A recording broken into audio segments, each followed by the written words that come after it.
There's like 7 white men in European history who have created knowledge, apparently. Make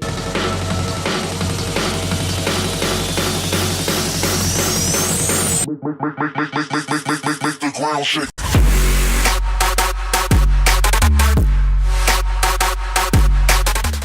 My name is Busayo Twins. I'm 23 years old. I live in Camden, grew up in Camden. I myself come from like an estate background. Growing up, man, it was great, very diverse. And this is not like the fake diverse, this is like real diversity. So currently I work for a charity called the Access Project, which supports high potential students from disadvantaged backgrounds to secure places at selective or top universities. So we don't want to fling them in there and go, yeah, get A's and leave, because we know there's high dropout rates at university from people from disadvantaged backgrounds.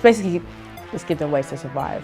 I'm on the National Executive Council for the NUS. When I go to university, I feel like there's an intensification of identity that you never realise before you go there. And all of a sudden I felt like, actually I am poor.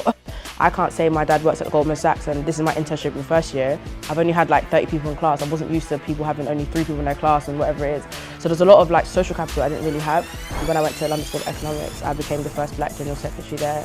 There were like instances of racism. Like there was a rugby team scandal where at Freshers' Fair, they have like a leaflet and talk about like Mandingo fighting and stuff like that. So I was just like to them, let's talk about this now.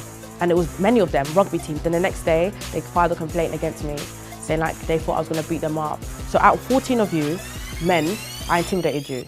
How are you gonna explain that? I think because I was outspoken and they say articulate black women, it's quite awkward for some people. My experience with the curriculum at LSE was quite troubling. LSE contributes a lot to the government's narrative on Africa, and yet we have no black people in there. I took an Africa module from a white lady who had taken a gap year in South Africa.